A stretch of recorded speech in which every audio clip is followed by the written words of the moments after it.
Welcome to the Online Digital Marketing Podcast. We'll be discussing marketing strategies, trends, and tips that will help your business succeed in the digital age. Every episode, we'll be interviewing industry professionals and providing valuable insights on how to leverage digital tools for maximum engagement and ROI. Don't forget to subscribe so you can stay up to date on the latest trends in online marketing.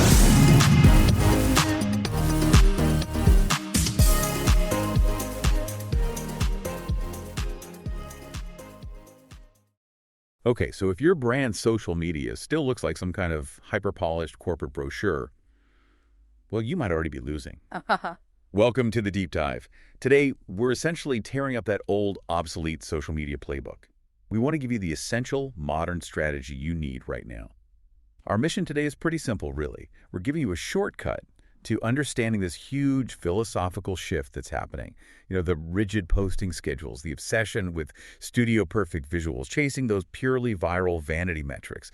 That whole era is, well, it's over. The fundamental change is moving away from just broadcasting marketing messages at people. Yeah, one-way traffic. Exactly, and moving towards authenticity, genuine relationship building. That's the core of it. The new goal, based on all the research we've unpacked for you, is to really transform social media. It's not just a distribution channel anymore. Right. It's becoming more of a sophisticated relationship engine where honesty, shared values. Right. That's the real currency for loyalty now. That's absolutely crucial. And you're right, this isn't some fleeting trend we're seeing. This is a foundational redefinition of how brands actually connect with people, with human beings. The whole market is shifting. And this new philosophy really emphasizes that authenticity. It's the absolute backbone of modern brand connection. The payoff isn't just a quick spike in clicks. It's stability. It's stability. It's retention, things that actually matter long term. Now, we know you're probably grappling with just the sheer volume of information about all this, so we've structured this deep dive to give you some clarity. We're going to walk through the 3 key philosophical changes. And maybe most importantly, we'll give you the new success metrics, the things you should actually be tracking internally now. Because the old vanity numbers. They just don't matter anymore. They really don't. Okay, let's unpack those philosophies then, starting with how the content itself is changing. Pillar number 1 is all about prioritizing authenticity over polish. So if you're feeling that pressure, to make everything look hyper-produced, you can probably relax a bit. The old rules demanding that perfect studio quality, they're officially out. Success now seems to be driven by embracing real, unscripted moments. Real life stuff. Yeah. And one of the most fascinating points in the source material was how they framed vulnerability. We tend to think of vulnerability as purely a risk, right? Yeah. But the research suggests that calculated vulnerability, it actually builds deep trust. Brands are finding success now by sharing real wins, sure, but also real losses. Honest stories about, say, their manufacturing process, or even just owning up to mistakes quickly and genuinely. Exactly. When a brand admits a flaw or shows the messy reality behind the polished image, they instantly become more relatable, human. Right. We saw in the case studies that content is now allowed, sometimes even encouraged, to be what we might have previously called off-brand. Off-brand, yeah. And this is the key part, if it remains fundamentally true to the company's core purpose or its culture, it humanizes the logo, doesn't it? It really does. Which leads us straight into the second pillar, embracing internet culture. Because authenticity isn't just about being earnest and serious all the time. It also means being an active participant in the digital conversation, not just shouting into it. You have to be part of it. You do. And that means using the elements native to the platform. Humor, nostalgia, maybe some self-deprecation, even memes to make the content feel instantly relevant. Yeah. Timely. And we can connect these 2 pillars with some really good examples from the research. Look at American Girl. They're deepening trust, not just by, selling dolls. They're openly engaging in some pretty difficult cultural conversations that are relevant to their audience. Which takes courage. It does. And they showcase the process, the diverse people behind their product creation, that kind of long-form, sincere interaction. It fosters an emotional connection that builds lasting brand value way beyond just the initial sale. That makes sense. And then there's CAVA, the fast casual chain. They lean heavily into playful, almost self-deprecating humor. I've seen some of that. They actively seek out and embrace user-generated content. They even went so far as to adopt the nickname customers gave one of their popular bowls slop. Wait, slop? Really? Yes, slop. Instead of fighting what sounds like an unflattering nickname, they just embraced the inside joke. Wow. Okay, that CAVA example. Yeah. Being willing to share an inside joke and be okay with being called slop, that's a huge psychological leap for a corporate marketing team, isn't it? Absolutely. But it raises a major point of friction, one that you, our listener, are probably facing internally. How do you convince, say, legal or PR, that this kind of calculated vulnerability won't just blow up in your face? That's probably the single biggest hurdle, and the research actually dedicates significant attention to it. Good. The key finding seems to be that while, yes, traditional compliance departments fear that immediate risk, calculated transparency actually reduces long-term risk. By being open, being fast to respond, even if it's imperfectly at first, you kind of inoculate the brand against those major PR disasters down the line. So being quiet is riskier. In the long run, potentially yes. The sources really emphasize establishing a clear internal mandate. Trust the community manager, the person closest to the audience, and, crucially, kill that multi-layered approval chain. Get rid of the bureaucracy. Exactly. If a creator on TikTok needs 3 days and 5 signatures to get a green light for a topical meme, you've already failed the authenticity test. The moment's gone. That makes perfect sense. Reduce the internal friction so you can participate authentically externally. Okay, but this philosophical jump isn't just about what you post, is it? It's also about where you choose to build your community. Precisely. And here's where it gets really interesting, maybe even counterintuitive for some. The third pillar is adopting adaptive, audience-centric strategies, that rigid, traditional social playbook, the one that demands you post the exact same polished thing on LinkedIn, Instagram, and TikTok. Yeah, the spray and pray approach. It's dead. Success now demands flexibility, adaptation, and real strategic purpose behind your platform choices. And this philosophy introduces a pretty radical strategic option: platform abstinence. We found research showing some really powerful brands are actually making the choice not to participate on certain platforms. If those channels just don't align with their brand values, or maybe where their community isn't really prioritizing their time. You don't have to be everywhere. You don't. Yeah. In fact, trying to be everywhere can dilute your message and just strain your resources thin. And the prime high-profile example here, of course, is Lush Cosmetics. Right, Lush. They made huge headlines by stepping away from several major social platforms entirely. Their rationale was deeply authentic to them. They wanted to prioritize their company values and, interestingly, customer mental health. They argued that the platforms themselves were becoming toxic environments that just clashed with the core Lush mission. That took guts. Huge guts. The perceived risk was astronomical, right? Walking away from that massive instant reach. But the outcome, according to the analysis, was pretty conclusive. Lush saw increased loyalty and deeper, much richer engagement through their own channels. Your own app, newsletters. Exactly. Their app, email newsletter, localized their communications. It powerfully demonstrates that standing by your values drives loyalty. And ultimately, loyalty is far more valuable than just temporary reach. Okay, but hang on. Lush is a huge, established global retail brand. They have a loyal, physical customer base already. What about a startup? Or maybe a specialized B2B software company that relies heavily on LinkedIn for leads, or an artist trying to build a career from scratch. Yeah. Isn't platform abstinence just, well, a recipe for irrelevance and maybe bankruptcy for them? How do the sources suggest smaller organizations manage that risk? That is the essential critical question. Absolutely. And for smaller or more specialized organizations, platform abstinence isn't about quitting social media entirely. That's not the message. It's about performing a ruthless platform audit. The sources are very clear on this.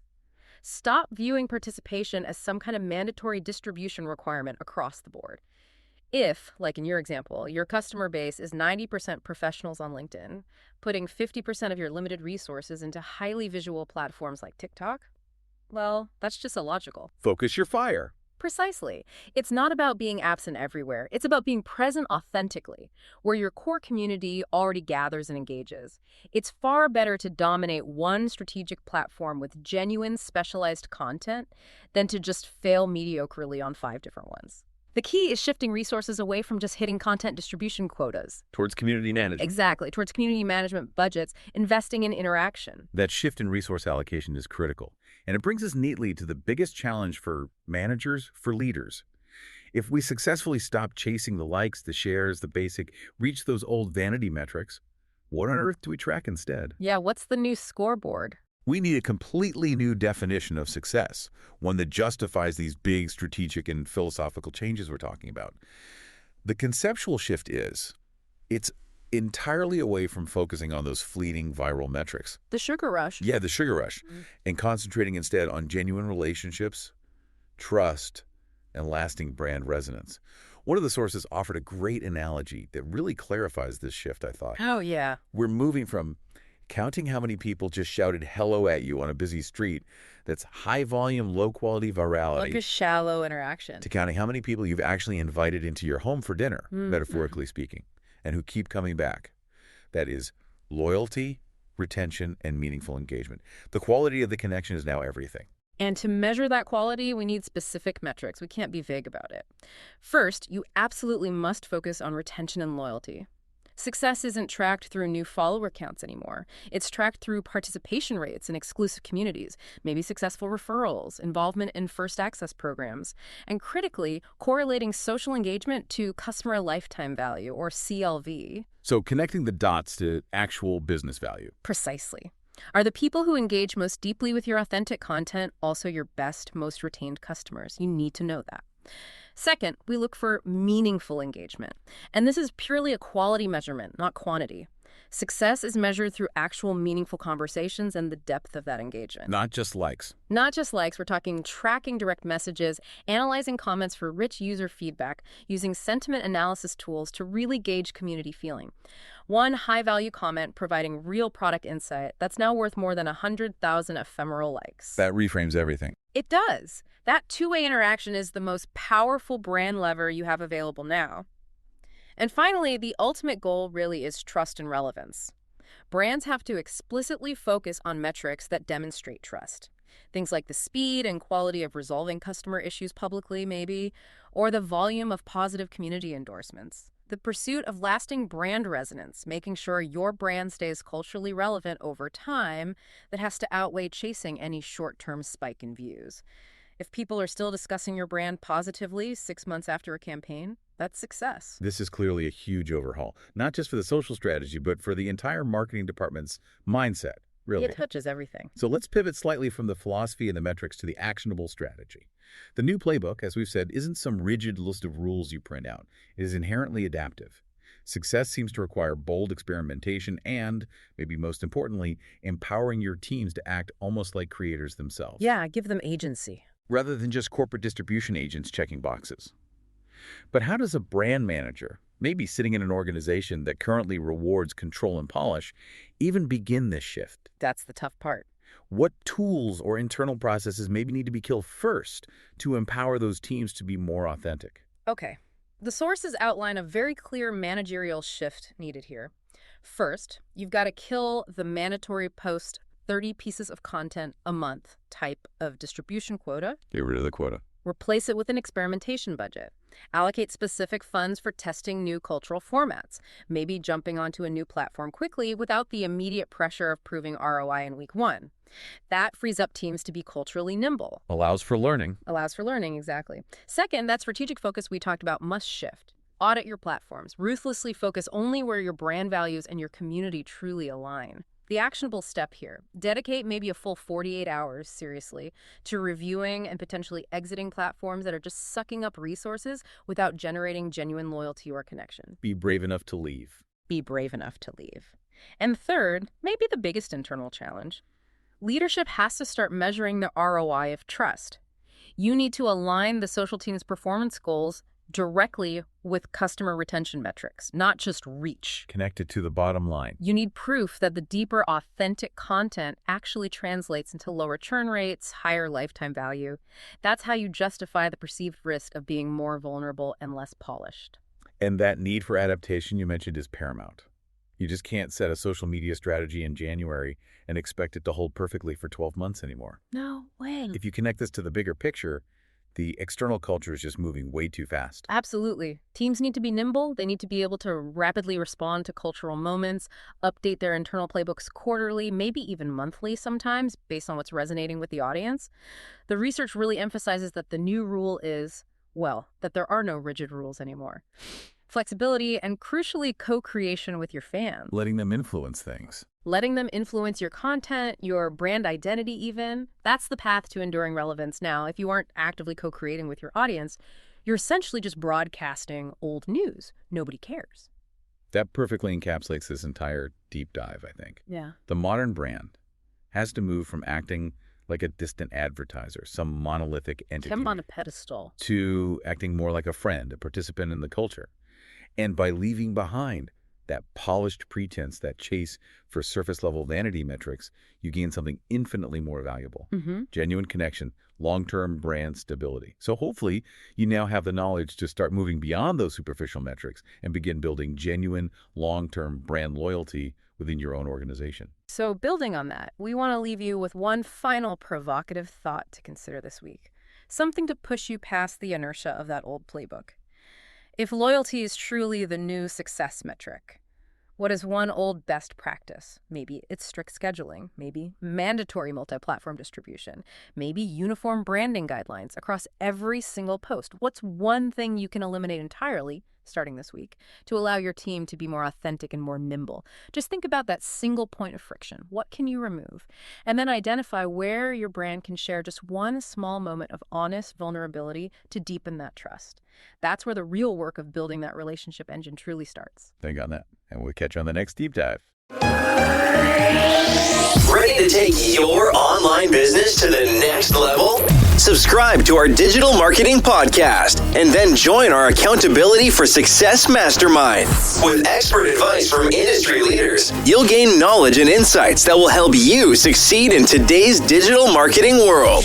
From social media strategies to search engine optimization, we have all the tools you need. Learn from successful entrepreneurs and take control of your online success. Join the Accountability for Success Mastermind now at bit.ly/AFSM podcast.